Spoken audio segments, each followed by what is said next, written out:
bienvenidos a Opina Bogotá, el espacio para la opinión y el debate en el Canal Capital. Un saludo muy cordial como siempre a toda nuestra audiencia. 3 temas vamos a tratar esta noche con nuestros 2 invitados. El primero tiene que ver con las elecciones legislativas en los Estados Unidos, que pueden parecer lejanas, pero inciden no solo en el rumbo de ese país, sino también en Colombia. Es nuestro principal socio comercial, nuestro principal socio político, y vamos a analizar las repercusiones que tiene el resultado de las elecciones legislativas en Estados Unidos, pero también qué implicaciones tendrían para un país como el nuestro. Vamos a analizar también, se cumplen 90 días del gobierno de Iván Duque, ya faltan 10 días para llegar a ese periodo sobre el cual siempre se hace un balance, que son los 100 días, y también vamos a discutir sobre cómo avanza la ley de financiamiento, la que muchos llaman la reforma tributaria. Erika Fontalvo, buenas noches. Hola Jessy, ¿qué tal? Muy buenas noches para usted, para todas las personas que nos ven a esta hora en Bogotá, en Cundinamarca, en el resto del país.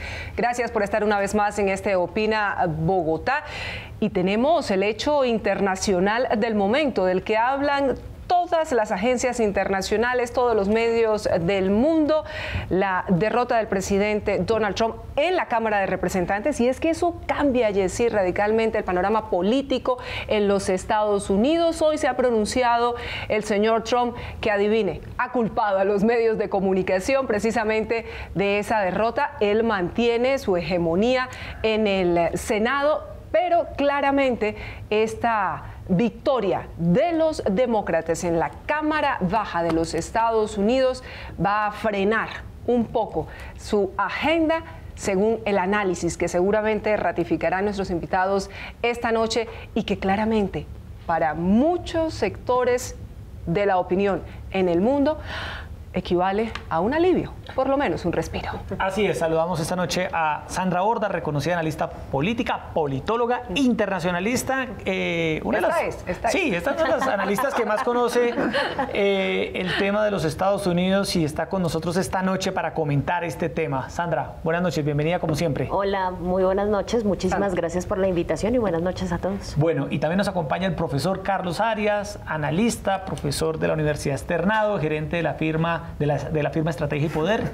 Sí, buenas noches. Carlos, buenas noches. Buenas noches, y pues nada, unas flores adicionales.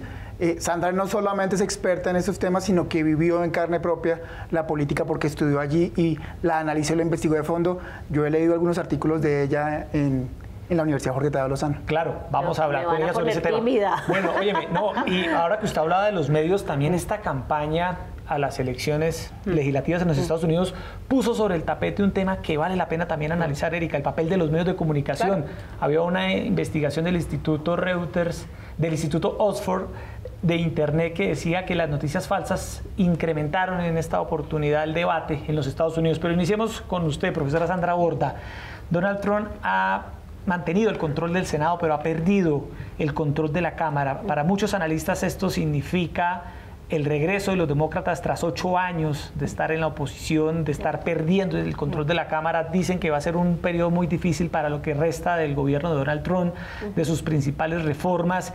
¿Qué análisis general hace usted de lo que fueron estas elecciones legislativas? Pues, digamos, yo empezaría simplemente por decir que esto no es tan sorpresivo. El sistema electoral estadounidense está diseñado justamente para que en estas elecciones de mitad de término se produzca una suerte de relevo partidario y la gente tenga la oportunidad de ponerle muchos más controles al poder presidencial en este instante. Entonces, casi siempre en las elecciones de mitad de término, lo que sucede es que el partido de oposición al gobierno termina por ganar espacio tanto en la Cámara como en el Senado. Esta vez tuvieron mucha mejor suerte, obviamente, en la Cámara, como todas las encuestas habían dicho inicialmente, y esto entre paréntesis es algo que vale la pena tener en cuenta. Las encuestas funcionaron muy bien esta vez, a diferencia de las elecciones de hace 2 años, y lo que vamos a presenciar es justamente un partido demócrata tal vez un poco más envalentonado. Yo no sé si estratégicamente ellos ya hayan llegado a un acuerdo sobre la necesidad de continuar con el proceso investigativo en contra del presidente por la colisión con Rusia en la campaña electoral pasada, que se parece ser un tema que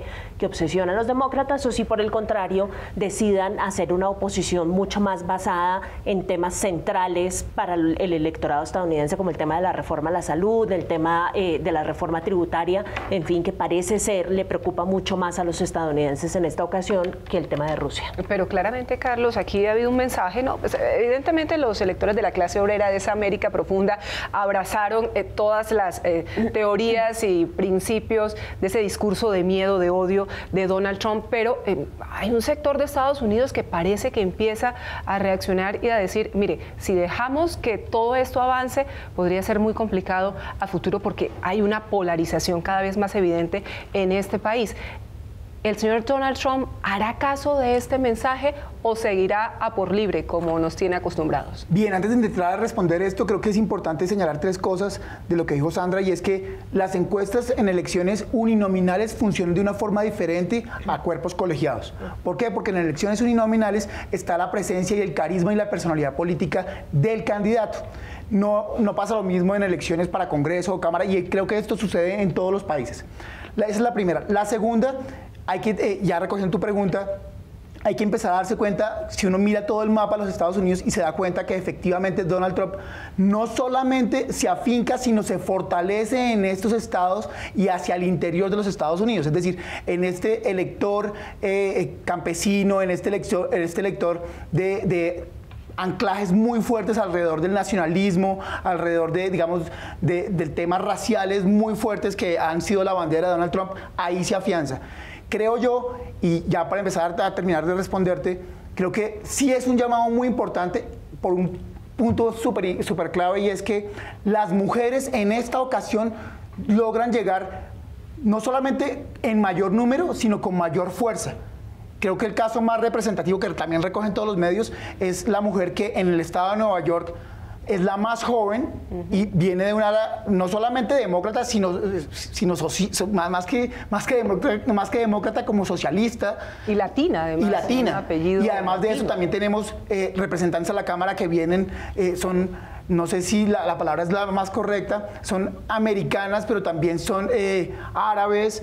Digamos, creo que eso es bien importante empezar a notarlo, porque la presencia de la mujer va a empezar a abrir brechas, no solamente para que los demócratas recojan más fuerza en la Cámara, sino que para las próximas elecciones, donde quizá pueda aparecer Michelle Obama, ya tengan un asiento importante. Ahora, Donald Trump ha cobrado esto como una victoria por haber ampliado su margen de maniobra en el Senado y ha dicho que no va a negociar con la Cámara baja ningún proyecto. Pero más allá, Sandra, de esta realidad interna de los Estados Unidos, ¿qué implicaciones puede llegar a tener para Colombia que los demócratas recobren el control? Cuando justo en nuestro país estamos viendo, Erika, cómo para el presidente Trump América Latina no es una prioridad, cómo se están volviendo a llevar las relaciones con la mirada de la lucha contra el narcotráfico como en los años 90. ¿Qué implicaciones tiene esto para nuestra realidad nacional? Por segunda vez canceló su visita a Colombia, ¿no? Por segunda vez, sí, que no es una para buena señal. Para el 2 de diciembre, ¿no? Sí. Y hace tour por América Latina y no pasa por acá. Yo creo que esto es un tema fundamental decir, porque es que una de las preocupaciones que yo siempre he tenido es que la gente cree que estas elecciones no tienen nada que ver con nosotros, porque no son elecciones presidenciales, asumiendo que Estados Unidos funciona como funcionamos nosotros, como un régimen presidencialista, cuando en Estados Unidos el Congreso tiene unos poderes enormes en materia presupuestal y en materia de política exterior. Entonces esto sí nos afecta y nos afecta directamente. Ahora, ¿de qué depende cómo nos afecte? Depende fundamentalmente del tipo de relación que se vaya a desarrollar ahora entre el Congreso y Trump. Hay 2 señales que hemos visto. Una, los discursos de ayer y de hoy de Nancy Pelosi, que seguramente va a ser la mujer que se va a constituir pues como en la líder de la bancada demócrata en la Cámara. Y otro es el discurso de Trump, la rueda de prensa de Trump hoy en la tarde, y ambos coinciden en que quieren trabajo conjunto, que quieren trabajo bipartidista en una muy buena medida, porque creo que reconocen también que la gente no le tiene ya mucha tolerancia al obstaculizar por obstaculizar y que necesitan que pasen las cosas. Ahora, creo que ese es un discurso bonito, es lo que la gente está esperando escuchar, pero yo no creo que eso vaya a pasar. Yo creo que al contrario, lo que ha estado pasando es que se ha ido profundizando la polarización entre demócratas y republicanos republicanos y yo no vería ninguna razón en este instante para que esa polarización de la nada se solucione, se resuelva y empiecen a trabajar conjuntamente. ¿Qué quiere decir eso para Colombia? Sí. Que nos hemos centrado en materia de política exterior toda la vida en construir lo que llamamos un consenso bipartidista en Estados Unidos, es decir, poner a republicanos y a demócratas en la misma página cuando se trata de temas colombianos. Eso ya no va a ser posible. Desde hace rato no está siendo posible. Esa es una de las razones por las cuales la administración Duque ha tratado de apuntarle un poco más a los republicanos, porque cada vez es más difícil construir consensos bipartidistas en Estados Unidos, inclusive alrededor de temas como el tema colombiano, que no es tan importante. El que sí es importante y que nos afecta todos los días va a ser el tema de Venezuela. Y no sé, yo tengo la hipótesis, hay que mirar qué sucede, que si el presidente Trump se empieza a sentir arrinconado y atrincherado por la oposición demócrata en la Cámara, si empiezan a insistir con la cuestión de las investigaciones, yo creo que vendría como anillo al dedo intensificar el discurso en materia de amenazas a la seguridad que significa Venezuela y poner a Estados Unidos en un papel, digamos, un poco más beligerante en materia de cómo resolver la crisis venezolana, cosa que ya ha estado pasando. Para llevarla a una pregunta muy simplista, y me perdonará, profesora Sandra, ¿es bueno o es malo este resultado que hubo ayer en las elecciones legislativas para Colombia?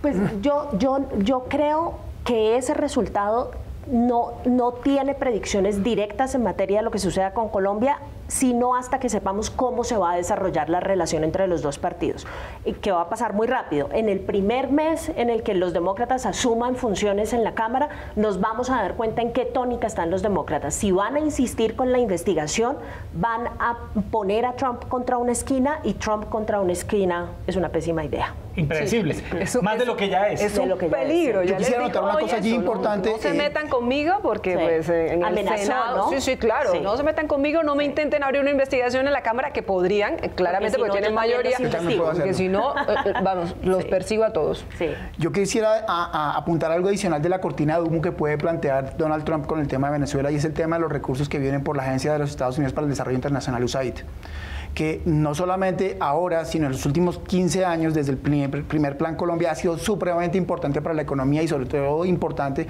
para todo este proceso de posconflicto y de reparación a las víctimas.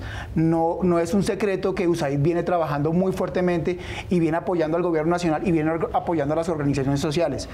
Esta polarización o este nuevo bipartidismo en el Congreso de los Estados Unidos muy seguramente va a dificultar que las erogaciones de recursos para USAID se detengan y muy seguramente se vayan a parcializar a ciertos programas y a otros no. Por ejemplo, es posible que para temas de sustitución de cultivos, es posible que para temas de víctimas los recursos sean más pequeños. ¿Sí? Estamos haciendo también un ejercicio hipotético.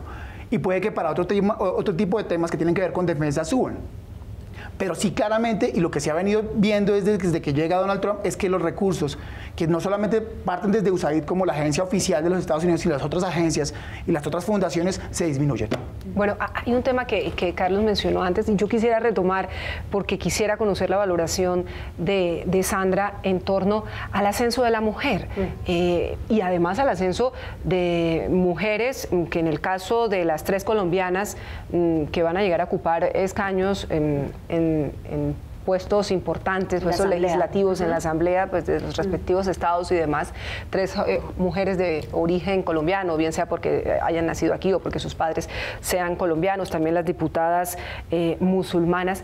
¿Esto cómo cambia el panorama? También, ¿cuál es el mensaje que Estados Unidos, esa parte demócrata, da al presidente Donald Trump, que ha venido insistiendo de que Estados Unidos está al borde de una invasión de migrantes por la marcha centroamericana que está a punto de llegar a la frontera sur de Estados Unidos? Yo creo que este fenómeno con las mujeres es una cosa absolutamente fascinante en Estados Unidos por varias razones. Una tiene que ver con el hecho de que, a pesar de que todas son mujeres, no son ideológicamente homogéneas. Hay de todo. Hay mujeres que quieren avanzar una agenda LGTBI, hay unas mujeres que provienen de la comunidad de inteligencia, algunas son veteranas republicanas de combate, otra viene de la CIA, vienen de la comunidad de inteligencia y están enojadas con la forma en la que Trump ha tratado a esa comunidad de inteligencia. Vienen mujeres de minorías, o sea, es una gama absolutamente increíble de mujeres supremamente diversas que creo que le van a aportar muchas cosas al Partido Demócrata ahora y a lo que va a hacer el Partido Demócrata en el Congreso. ¿Cómo se explica uno la llegada de semejante cantidad de mujeres? Porque es que el aumento en el número de candidatas es una cosa inmensa, o sea, y ese aumento, el 85 escaños en la Cámara de Representantes. Y de ese aumento de la cantidad de candidatas, el 75% corre por cuenta del Partido Demócrata, que entiende perfectamente dos cosas. Una, que el tema del trato a las mujeres de la administración Trump, del presidente mismo, que desde la campaña ya estaba haciendo, declaraciones que no son nada amables con el género, el nombramiento de Kavanaugh en la Corte Suprema, que corre, digamos, con todo este escándalo por sus acusaciones, digamos, de acoso sexual, y finalmente un tema que le escuché a muchas mujeres republicanas durante esta campaña, mujeres blancas republicanas que habían votado por Trump en la primera ocasión, y es el tratamiento a los migrantes y este fenómeno de separación de familias que tanto costo le implicó a la administración Trump. Son los niños. Claro. Entonces, así usted sea pro-life, a favor del nacimiento de los niños, así usted sea blanca, republicana, conservadora, la idea de que en el tratamiento a los migrantes usted separe a las familias y meta niños en jaulas, como los vimos por los medios internacionales, sacó a muchas mujeres republicanas de las filas del partido y estamos viendo las consecuencias. Lo de anoche es absolutamente increíble. Bueno, antes de saltar al otro tema del debate de esta noche, quisiéramos cerrar este capítulo de Estados Unidos, Erika, con dos temas. Uno, volviendo a la relación Estados Unidos con Colombia, ¿qué debe hacer el presidente Iván Duque con un presidente que mira por los lados a América Latina, y más cuando históricamente hemos dependido del apoyo de los Estados Unidos en diferentes frentes? Ese, y el otro, la reflexión de los medios, las noticias falsas y las elecciones. Colombia va a enfrentar el próximo año unas elecciones locales y regionales donde se prevé que la información falsa, este fenómeno de las fake news, esté a la orden del día. Lo vimos en Estados Unidos, en vez de reducir en comparación con el periodo de las elecciones presidenciales, lo que hizo fue aumentar el número de porcentajes de noticias falsas. Vimos en las elecciones en Brasil cómo WhatsApp se convirtió en una herramienta predilecta de los partidarios de Bolsonaro para difundir información mentirosa. Esas dos reflexiones, tanto Carlos como profesora Sandra. Bien, yo arranco con la primera, y es que, pues independientemente del tema Trump con el actual presidente, yo creo que el presidente Duque debe fijar posiciones en cualquier cosa, pero fijar alguna posición. En el tema de Estados Unidos claramente tiene que fijar una posición, y creería yo, y si pudiesen ellos escucharme en el Palacio de Nariño, yo creo que hay que empezar a tender puentes a mediano y largo plazo. Lo que nos está advirtiendo toda esta llegada de mujeres al gobierno, al poder en los Estados Unidos, es que la polarización, el discurso ideológico radicalizado no funciona. Funciona en la dinámica del corto plazo efectista electoral, pero en el largo plazo, en la construcción de política pública, que es la responsabilidad más seria que tiene un presidente, debe ser mucho más tirada hacia el centro. Y finalmente, alrededor del tema de los medios de comunicación, yo creo que estamos en una oportunidad, yo no lo vería como un temor, yo creo que estamos en una oportunidad muy importante, en la medida que ya nos hemos dado cuenta por todos los referentes que usted mencionaba ahorita, de que cada vez más las noticias falsas pueden incidir en la percepción, en el comportamiento electoral, pero ya también nos dimos cuenta que el elector es mucho más despierto. Entonces yo creo que estamos a puertas de entender que hay que empezar a hacer un ejercicio de verificación, no solamente por parte de los medios de comunicación, sino de los ciudadanos. Si los ciudadanos ya advirtieron, ya se dieron cuenta por todos los referentes, por lo que pasó en Colombia, ¿qué son las noticias falsas? Creo que es el momento para darle ese empujón a los ciudadanos y cualificarlo aún más, para que entienda que todo lo que va a venir en el 2019 tiene que ponerle un doble rasero en el momento que lo vea.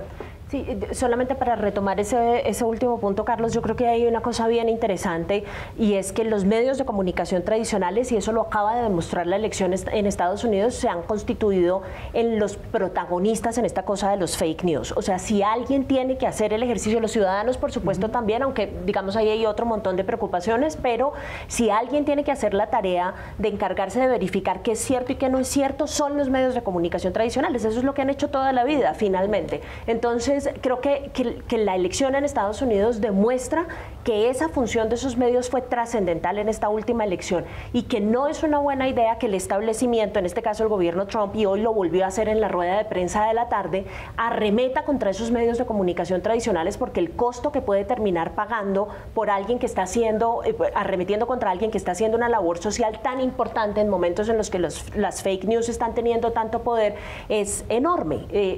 Seguir pegándole así de duro como le ha estado pegando a CNN, el tratamiento hoy con el corresponsal fue una cosa absolutamente vergonzosa. Yo creo que solamente va a ir en detrimento de sus propios intereses políticos. Esto se le notaba el cabreo, realmente, sí, la incomodidad. Él puede haber dicho que fue un éxito total, pero del dicho al hecho hay mucho trecho. Lo que demuestra que esa tesis, de acuerdo con la cual con los conservadores cada vez que ganan se ponen más bravos, es absolutamente ahora que Nancy Pelosi se convierte en la presidenta de la Cámara. Sí. Bueno, va a estar bueno.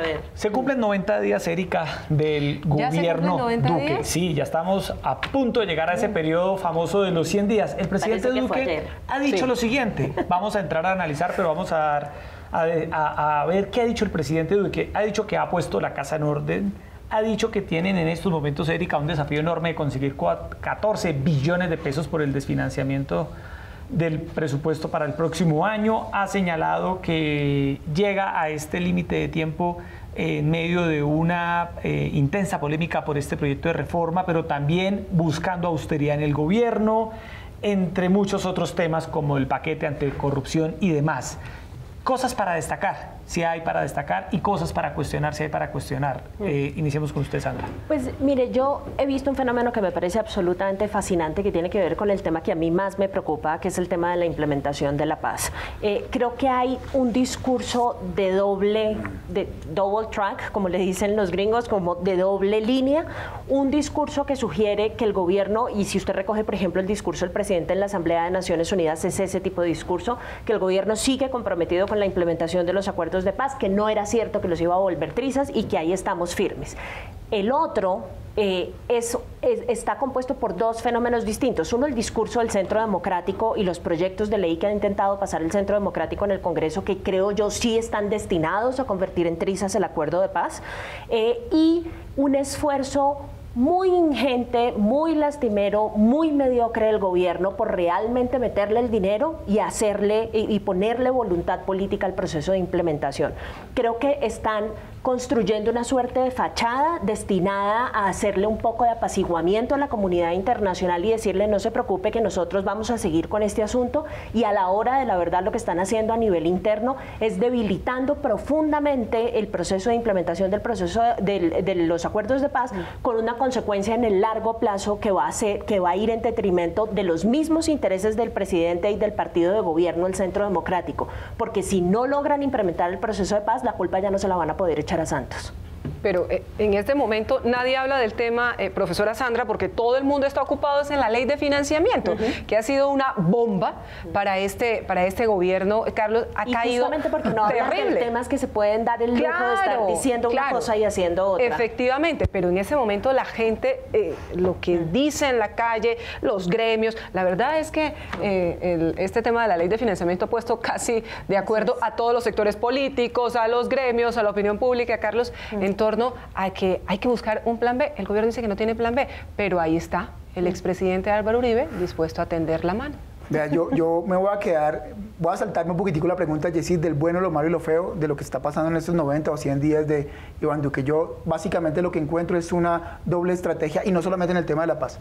Yo la encuentro en todas las aristas y enfoques que está desarrollando el gobierno. Entonces tenemos a un presidente, Iván Duque, que está perfecto para el nivel socioeconómico, o más que nivel socioeconómico, no es un tema económico, es para las personas que están lejanas a la política, que están más cercanas al entretenimiento. Entonces tenemos un político divertido, chévere, bailador, que come hamburguesa en la calle, que se baja el sueldo, que se quita los escoltas, ¿sí? Entonces tenemos un presidente que recibe a Maluma. Yo no quería decirlo, pero bueno, tenemos un presidente light. ¿Todo el mundo lo vio? Él mismo. No, y digamos que acaba de tocar un tema importante y no quiero divulgarlo. No lo quiero trivializar, pero es un tema muy importante, y es que ¿cuántos seguidores tiene la doctora Sandra Borda, o cuántos seguidores tiene en Twitter el doctor Francisco Gutiérrez Sanín, profesor del IEPRI? ¿Y cuántos seguidores tiene en Instagram, en redes sociales, en general, Maluma? Ay, no, pero qué depresión, ¿cómo va a ser esa comparación? No, pero la comparación me sirve para lo siguiente. Yo sé que es un poco fuerte, pero la comparación me sirve para lo siguiente. O sea, usted lo que nos está queriendo decir es que tenemos que traer a Maluma Opina a Bogotá a debatir. Yo lo que quiero decirles a la gente es que seguir más a Sandra o al doctor Francisco Gutiérrez. Pero lo que quiero... Pero sí, lo que usted quiere decir es que es una persona a la que hay que tener en cuenta en la discusión nacional. Lo que quiero plantear es que, y voy a retomar a Vargas Llosa con La Sociedad del Espectáculo, un libro, un ensayo interesante que hay que leer, o no sé, ahí El Arte de la Política, de un sociólogo que ahorita les digo el nombre, es que tenemos un presidente para la sociedad del espectáculo, para la sociedad del entretenimiento, para ese gran público colombiano. Y tenemos otro presidente que es el que se reúne con el ministro Carrasquilla, que es el presidente que sale a decir que no, que la reforma tributaria no es, que ellos también están en desacuerdo. Y es otro presidente que está haciendo una agenda legislativa y una agenda política y una agenda económica, no a la espalda del presidente, sino en paralelo, para que muy seguramente en algún momento, como lo conversábamos con algunos periodistas y algunas otras personas, en algún momento vuelve a retomar ese perfil de salvador del gobierno. ¿Por qué? Porque Blanca tenemos dos presidentes. En la Casa de Nariño está Iván Duque y en el Congreso de la República Álvaro Uribe, es lo que usted viene a decir, Carlos. Sí, tenemos dos presidentes y tenemos un presidente que está muy bien en las redes sociales y tenemos otro presidente que hace todas las estructuras y que de una u otra forma salva al ministro Carrasquilla de la moción de censura. Es otro presidente que sale a rebatir las tesis del gobierno cuando le conviene y cuando no, se queda simplemente callado. Bueno, ahora miremos una cosa, lo decía ayer una persona del Centro Democrático que ya empieza a evidenciar que un sector del partido no está apoyando al presidente. Parece ser que desde la presidencia de entrada Marta Lucía Ramírez marcó una distancia muy clara. Una cosa es el gobierno, otra cosa es el partido. Es decir, en este proyecto, por ejemplo, de la reforma de la ley de financiamiento, el gobierno sabía de antemano que se sometía a un desgaste natural, como todos los gobiernos cuando presentan ese tipo de reformas, ninguno lo va a salir a aplaudir, pero lo que muchos analistas dicen, profesora Sandra y Carlos, es que por lo menos el partido de gobierno debía haber cerrado filas, pero no fue así. Pero es que creo que ni se lo mostró antes de tiempo. ¿Qué análisis hace usted de lo que han sido estas relaciones entre el Centro Democrático y el presidente Duque? Pues mira, a mí lo que me parece que es sano en ese contexto es simplemente aclarar cuáles son las reglas del juego con esto, porque uno no puede jugar a ser partido de gobierno y a ser partido de oposición al mismo tiempo y salir a decir que ahora el partido más disciplinado que había en todo el espectro político colombiano, que era el Centro Democrático, ahora de la nada se volvió súper diverso y entonces hay uribistas, hay duquistas y hay gente de todas las formas, tamaños y colores. Y dependiendo de la coyuntura y dependiendo del tema del que estemos hablando, entonces predomina una posición o predomina la otra. Yo creo que si el Centro Democrático se quiere comportar como un partido político serio, tiene que empezar a tomar la decisión de decir si es un partido de gobierno, como efectivamente la gente que eligió a Duque lo eligió porque era miembro del Centro Democrático, digamos, este no era un candidato independiente, como quieren hacerlo lucir ahora, o simplemente decir, nos separamos de la política del gobierno y ahora vamos a empezar a hacer oposición, que yo no creo que eso vaya a pasar. Pero tienen que empezar, digamos, a definirle a la gente las reglas del juego claramente, porque este juego del confunde y reinarás y nunca dejar sobre la mesa con claridad cuál es la posición que tiene la totalidad del partido, no partes del partido, porque es que uno no puede salir a decir que es que hay una parte que es más radical, otra que es más de centro y más moderada, es que es un partido político. O que nos avisen si se van a empezar a convertir en el partido liberal de esta nueva década. Pues, Carlos, ¿usted cómo lo ve? Yo quiero apuntar, o más que apuntar, quiero adicionar algo. Y es que en este juego en el cual quién es el presidente y para quién gobierna cada uno de esos dos líderes, es importante señalar que al que está en el Palacio de Nariño, no el que está en el Congreso, le falta comunicación. Porque, ¿a cuál? Perdón, al del Palacio de Nariño. Sí. Okay. No, el otro la tiene absolutamente clara, tiene una cuenta más poderosa que cualquier canal de televisión. El punto es que el que está en el Palacio le falta comunicación y le falta articularse con los que son sus ministros, porque hay muchos de ellos que están haciendo un buen trabajo y que están haciendo muy buenos empalmes y que están moviéndose muy bien, y hay otros que no se están moviendo bien y que no se están comunicando bien. Y eso lo que da al traste, más allá de la superficialidad de comunicarse bien o no, es que el ciudadano común y corriente no entiende y no logra percibir la importancia de algunas medidas que tiene que desarrollar el gobierno. Y con eso quiero recoger lo que dice Yesid. Las reformas tributarias son impopulares en cualquier gobierno. Habría que, uno, explicar muy bien la que se está planteando y luego de explicarla muy bien, saber si se debe corregir y se debe recoger algunos aspectos de ella, no simplemente salir a esconder la cabeza como entre comillas le tocó hacerle al ministro Carrasquilla y poner a un muchacho con todo respeto, de menos de 30 años, a pelearse en los medios de comunicación. A que se lo comieran vivo. Sí. O a que se lo comieran, la verdad. Yo solamente a eso añadiría que de todas formas esa estrategia hay que perseguirla, pero es una estrategia muy difícil de lograr por una razón fundamental, y es que en ese gabinete también hay fragmentación. Entonces, en ese gabinete hay unos miembros del gabinete que efectivamente son muy leales al presidente Duque y siguen el carril, y otros que le responden al liderazgo del Centro Democrático que está en el Congreso. Le doy un ejemplo clarísimo: el embajador en Estados Unidos. Dígame usted a estas alturas del paseo si el embajador en Estados Unidos, que cada vez que da una declaración contradice lo que dice el presidente, contradice lo que dice el Ministerio de Relaciones Exteriores, tiene que salir a aclarar. Y el canciller tiene que salir a decir, no, un momento, esa no es la posición de Colombia. Ahora todo el mundo puede decir, no, pues es que están jugando ambas bandas. Uno puede hacer el juego de ambas bandas a nivel doméstico, pero no lo puede hacer a nivel internacional, porque la gente fuera del país no entiende cuál es la dinámica política y está asumiendo en este momento que la posición que está declarando Pacho Santos como embajador en Estados Unidos es la posición de este gobierno. Pero adicionalmente está el tema de lo que pasa en el Congreso, en el Legislativo. Tenemos simplemente la reforma de justicia tambaleando. Si no avanza esta semana, ya ha reconocido el gobierno que se va a caer.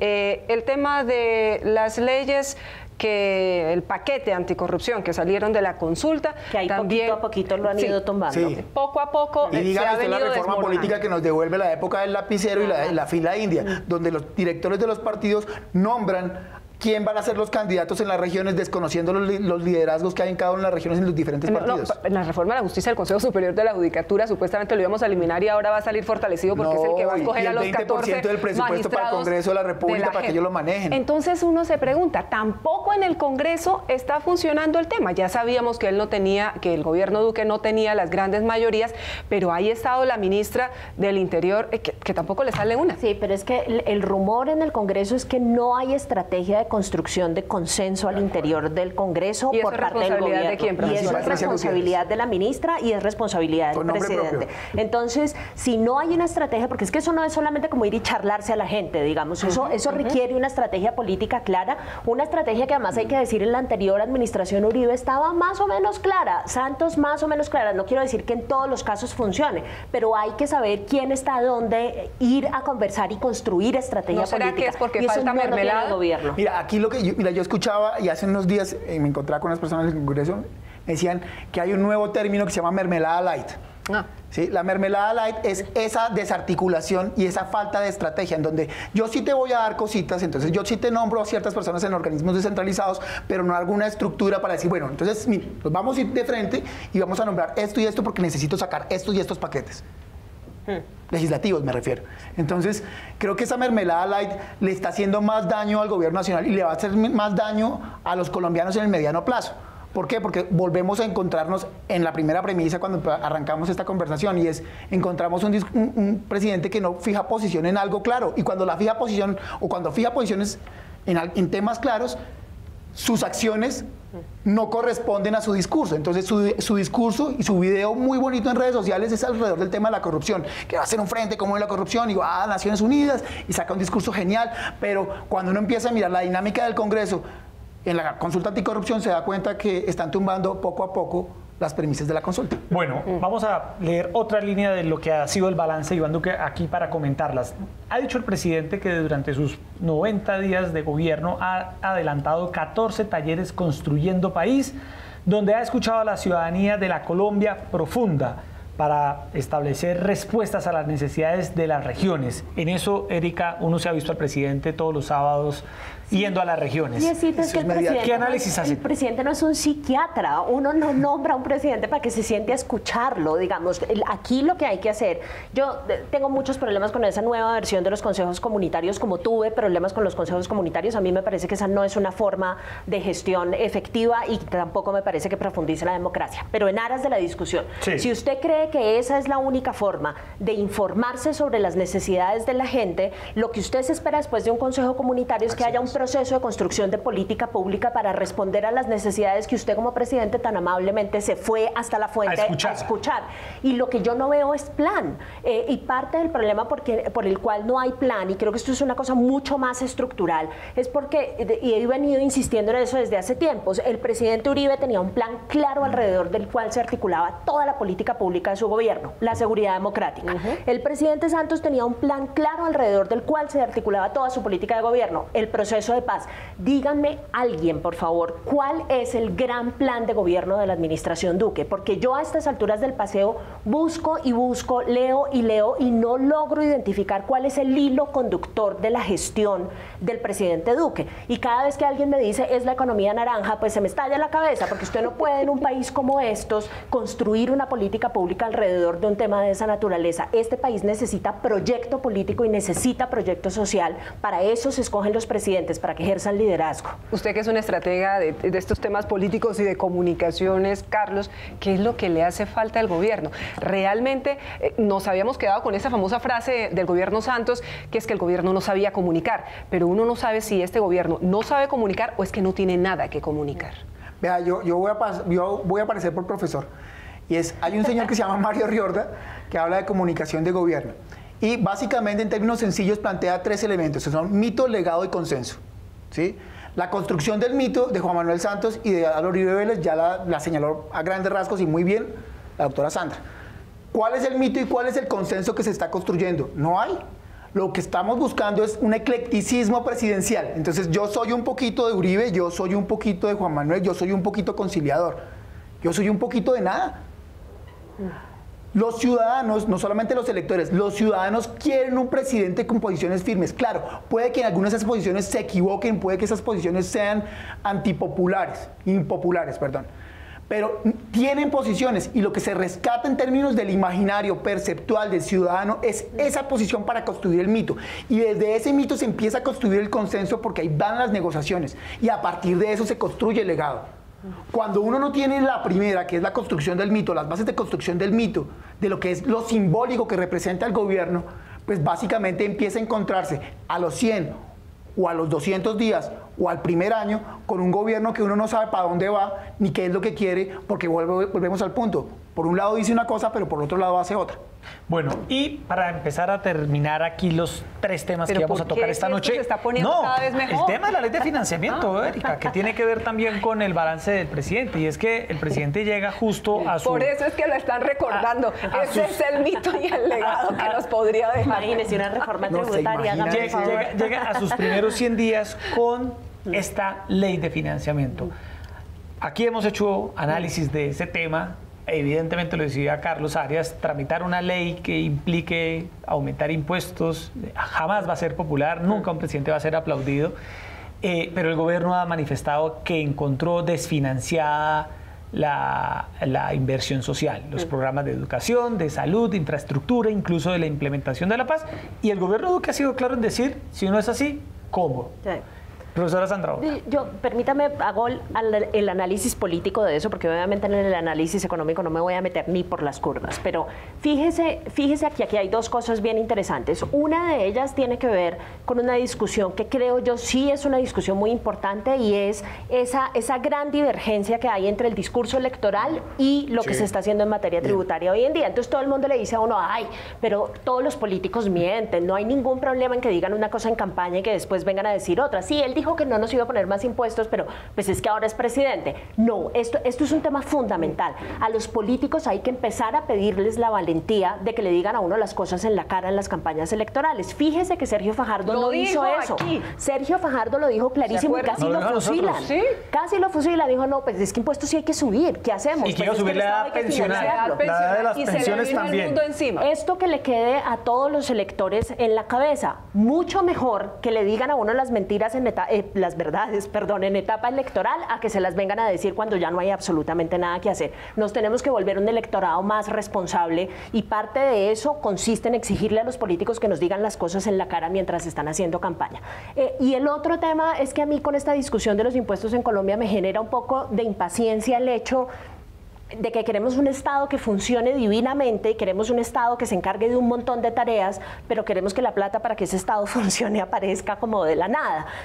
Alguien me decía el otro día, bueno, pues que en los países nórdicos usted tiene, el Estado le financia educación, el Estado le financia salud, el Estado las carreteras perfectas. Le dije, sí, claro, y le quita a uno la mitad del sueldo, porque así funciona. Entonces, si queremos un Estado súper eficiente, es preciso tener impuestos, es preciso pagar por ello. Ahora, el punto clave y donde creo que falla el gobierno es en hablar de una reforma tributaria y sacarle el cuerpo al problema de la corrupción, porque la sensación que usted le está generando a la gente es que le está pidiendo más plata, pero no está haciendo nada para resolver el problema de que los políticos y los funcionarios de este país se roben la plata todos los días. Entonces, los dos discursos tienen que ir juntos. Usted no puede salir a decirle a la gente que necesita más plata de ellos y al mismo tiempo dejar que se le caiga la reforma en materia de corrupción en el Congreso. Así no se vale. Bueno, pero el gobierno, y lo ha dicho hoy el presidente Iván Duque, mañana mismo va a expedir una circular de austeridad con la cual se busca ahorrar 7 billones de pesos durante su gobierno. Eso hay que firmarlo en mármol para luego cotejar las cuentas cuando termine el gobierno. El problema con esas políticas de austeridad es que siempre terminan recortando por donde no es. Yo me acuerdo de Andrés Pastrana diciendo austeridad y cerraron todas las embajadas y después dijeron, pero ¿por qué estamos tan aislados internacionalmente? Entonces, con eso hay que tener un poco más de cuidado. Yo preferiría que cuidáramos la plata. Bueno, yo quiero arrancar por lo siguiente. Y con todo el respeto, cuando uno dice con todo el respeto es que le van a dar la es que va a decir algo jodido. Mire, déjelo caer con franqueza y honestidad como ha pedido la profesora. Una cosa es el deber ser de la política y una cosa es el deber ser de la estrategia política y otra cosa es la realidad. Entonces yo sí creo que es importante que llamemos a los electores a que empecemos a reclamarle a los políticos que nos digan la verdad. Pero no nos gusta que nos digan la verdad y no nos la van a decir nunca y nunca la vamos a aceptar como ciudadanos y como electores. Claro, muy seguramente en un ciudadano o en un elector cualificado, claro que quiere que le digan la verdad y la va a ponderar, pero el elector promedio en la base de un elector, de una estrategia electoral, no va a querer nunca que le diga que le suban los impuestos. No subestime a los electores. Acuérdese que Sergio Fajardo casi pasa en la segunda vuelta y dijo la verdad sobre ese tema. Yo creo que el análisis ahí es mucho más profundo, no me voy a quedar en él, pero eso tiene que ver con una coyuntura mediática de las últimas 4 semanas de la campaña de Sergio Fajardo, más allá de que hubiera dicho la verdad. Es decir, a él nunca le iban a elegir por decir la verdad. A él lo iban a elegir o estuvo a punto de pasar por otro tipo de atenuantes que no tienen nada que ver con el discurso político que planteó, que era gaseoso y que en muchos sentidos nunca quiso reconocer lo que el elector quería escuchar. Pero bueno, continúo. El tema puntualmente al presidente que teníamos hoy. Puntualmente yo creo que esa disonancia entre lo que se dice en campaña y lo que se hace en gobierno va a permanecer y siempre va a ser así. Lo que es importante es que una vez planteada la disonancia, que no solamente le pasó a Duque, sino que le ha pasado a Juan Manuel Santos, acuérdense quién iba a marcar, a tallar en piedra que no iba a subir los impuestos y nos clavó 3 reformas tributarias. Es cómo comunico esto, cómo le llego a la gente y cómo lo explico. Y sobre todo, cómo creo consensos antes de expedir lo que yo quiero hacer. Si yo me siento con los gremios, si yo me siento con mi bancada, si yo me siento con la oposición, le digo, mire, estoy pensando hacer esto, muy seguramente su propuesta es mucho más aterrizada a la realidad de lo que necesita el pueblo colombiano y de lo que está dispuesto a aguantarse. ¿Pero hay algún consenso en grabar el 80% de la canasta familiar?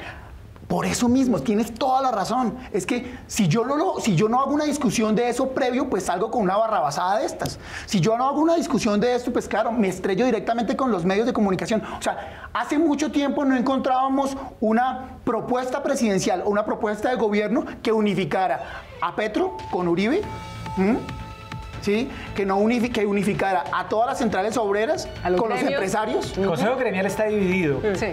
Bueno, para cerrar, en estos balances que estamos haciendo de la ley de financiamiento del presidente Iván Duque, ¿algo que destacar de estos 100 días del presidente Duque que ustedes digan, oye, vale la pena, hay que destacarle? La crisis migratoria con Venezuela. Yo creo que este gobierno ha capoteado muy bien esa crisis, creo que es en parte legado de lo que ya había empezado a hacer el anterior, pero creo que el canciller ha hecho una labor bien interesante armando consensos en los organismos multilaterales, hablando con los vecinos. están empezando a generar un sistema de atención mucho más eficiente. Cada vez es más el volumen, pero yo creo que el gobierno está reaccionando bien. Se ha dedicado en cuerpo y alma Carlos Holmes Trujillo a este tema y además, entre otras cosas, falta la plata porque evidentemente es una atención que requiere muchísimos recursos. Carlos, ¿qué destaca usted? Yo destaco, a pesar de que sea un poco ambiguo, yo destaco que el presidente quiere acercarse a los ciudadanos de alguna forma. Creo que se tiene que reevaluar el sistema de los nuevos consejos comunitarios, esto de bajar a lo profundo y esta retórica poética, pero sí es importante que el presidente no solamente se acerque a escucharlos, porque estoy de acuerdo contigo, no se necesita un psiquiatra, se necesita un presidente, pero sí se necesita que se acerque a la gente y que esto lo traduzca en acciones en política pública, pero sí es importante que se acerque a la gente. Bueno, ahí están los 3 temas de la noche: Estados Unidos, Duque, ley de financiamiento, la actualidad nacional e internacional que no falta. De lo que habla la gente. Sandra Borda, como siempre, un placer. Gracias por estar con nosotros. A ustedes, muchas gracias por la invitación. Y profesor Carlos Arias, como siempre, también muchas gracias. Gracias. Y pues nada, yo quiero recordar el Twitter de Sandra. Que la sigan en Twitter. Para que la sigan. No le hace propaganda Sandra de escribe Maluma. cosas interesantes en Twitter. Yo la sigo desde hace rato. Bueno, Erika, se nos acabó el tiempo. Sí, hoy se dejó caer con un Twitter, con un trino muy interesante acerca del presidente Duque. Ay, Bueno, nos confunde, nos confunde. No lo anticipe, que la gente vaya a la cuenta de Twitter de ella y lo lea. El profesor Carlos Gracias nos por la confunde. propaganda. Bueno, muchas gracias a todos por estar esta noche, como siempre, en Opina Bogotá, y los esperamos mañana 8:30 p.m. aquí, nuevamente en Canal Capital, para analizar, discutir la actualidad y los temas que le interesan a Bogotá y el país. Muy buenas noches. Gracias.